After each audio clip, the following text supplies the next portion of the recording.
Hello mes Eleni, j'espère que vous vous portez à merveille. Aujourd'hui, on se retrouve pour un tuto make-up, donc c'est mon maquillage du moment et c'est un maquillage que je réalise à peu près en 10 minutes, voire même moins de 10 minutes. Vous allez voir, c'est vraiment très simple. On commence par appliquer le fond de teint. Le matin, j'ai pas spécialement envie d'appliquer de base, d'anti-cerne, voilà, enfin j'ai vraiment envie d'aller au plus rapide, au plus simple. Donc j'applique directement mon fond de teint et en ce moment j'utilise le Dark Skin Forever Undercover 60 de Dior. Je trouve assez fluide, je trouve qu'il s'applique très facilement et il couvre très bien les imperfections et je vais surtout en appliquer au niveau de mes cernes. Comme vous avez pu le voir, j'ai des cernes qui sont quand même assez marquées. Et là, j'ai pas particulièrement envie d'utiliser mon correcteur orange avant de mettre mon fond de teint.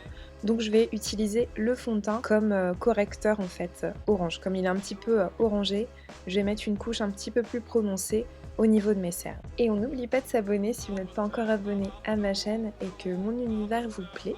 N'hésitez pas à vous abonner. Vous allez voir, j'ai beaucoup utilisé mon doigt pendant le maquillage parce qu'au final, je trouve que ça permet de bien faire adhérer la matière et comme le doigt est chaud, la matière se réchauffe beaucoup plus rapidement et s'applique beaucoup plus facilement. Donc là, c'est le cas avec le correcteur crème de la marque Bare Minerals que je vais appliquer en dessous de mes yeux. C'est un correcteur qui a une teinte plus claire que ma peau puisque je donnais un côté lumineux à ce maquillage. Donc je vais vraiment l'appliquer au niveau de mes cernes et au-dessus de mes joues. Donc là, on était le matin et je sais pas vous, mais moi le matin, c'est horrible. Pour me maquiller, j'ai les yeux hyper larmoyants. Quand je suis pas bien réveillée, c'est juste une catastrophe en fait. Donc vous avez pu voir, j'ai appliqué de la poudre Banana Dreams de W7. C'est une poudre libre qui va vraiment permettre de figer mon anti-cerne, étant donné que c'est un anti-cerne crème pour qu'il ne bouge pas de la journée. Et ça permet également d'éviter les brillances, donc n'hésitez pas à en mettre sur les zones où vous avez tendance un petit peu à briller, la zone du thé, le front,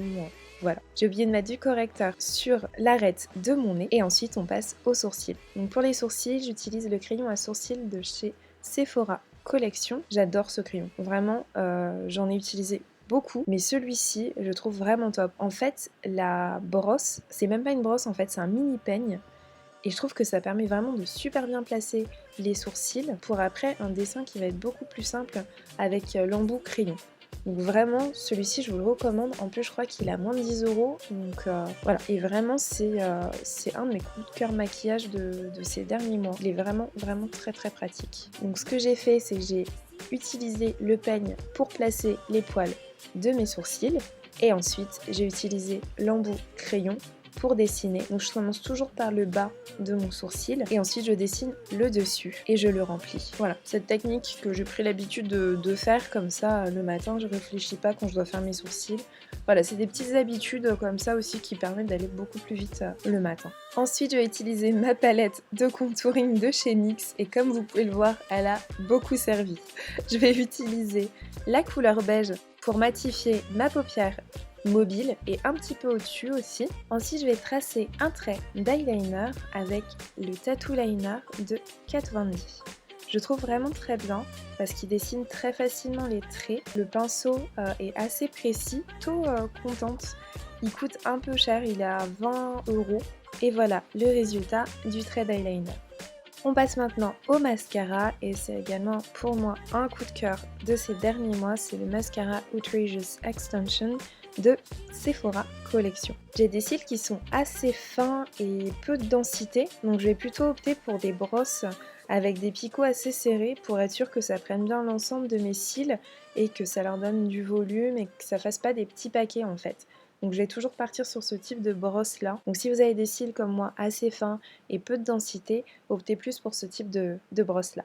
On passe maintenant au contouring et vraiment cette palette, je l'adore. Je la trouve vraiment super pratique. 3 en 1, c'est parfait. Je vais commencer par dessiner mes joues. Donc je vais appliquer de la poudre marron foncé au niveau du creux de mes joues et au niveau du bas de mon visage. Et je vais appliquer cette même poudre marron au niveau de mon nez. Donc je vais vraiment écraser le pinceau pour que ça fasse une bande et je vais dessiner mon nez comme ça. Ensuite avec mon doigt je vais estomper un petit peu tout ça et je vais passer à la couleur beige de la palette que je vais appliquer entre les deux bandes marron au niveau de mes joues. Donc vraiment pour accentuer le creux de mes joues et au-dessus de mes pommettes. Un petit peu sur mon nez et ensuite je vais prendre un gros pinceau pour estomper le tout. Ensuite on passe à l'highlight pour illuminer ce maquillage. Donc c'est vrai que j'ai détaillé avec vous chacune des étapes, mais c'est vrai que moi le matin ça va beaucoup plus vite, puisque voilà j'ai pris l'habitude, je sais ce que je dois faire, donc je vous dis 10 minutes, mais très honnêtement je pense que ça met moins. La partie qui va peut-être prendre un petit peu de temps, ça va être le trait d'eyeliner, sachant que des fois je ne le fais pas. Donc voilà, c'est vraiment très très rapide. Et ensuite, je termine avec une touche de rouge à lèvres. Ce qui est pratique avec ce maquillage, c'est que vous pouvez mettre n'importe quel rouge à lèvres. Là, je voulais un truc un petit peu coloré, donc je suis partie sur du rouge. Je vais souvent mettre du bordeaux ou du mauve ou même du nude. Vous pouvez vraiment mettre toutes les couleurs que vous souhaitez avec ce maquillage-là. Et voilà pour ce maquillage rapide en 10 minutes. On enlève l'excédent de rouge à lèvres. On fait également attention à ne pas en avoir sur les dents. Ça m'est déjà arrivé plusieurs fois, donc voilà, c'est pour ça que je préfère vous le préciser. Et voilà pour ce maquillage. Alors dites-moi, qu'en pensez-vous? Est-ce que c'est un maquillage que vous trouvez simple, rapide et que vous auriez envie de reproduire? Ou est-ce que c'est un maquillage que vous avez également l'habitude de faire, où vous vous retrouvez dans ce que je vous ai proposé aujourd'hui? N'hésitez pas à mettre tout ça en commentaire, n'hésitez pas à liker, à partager et à vous abonner si ça n'est pas encore fait. Je vous fais plein de bisous mes ébénis et je vous dis à très vite dans une prochaine vidéo. Bye!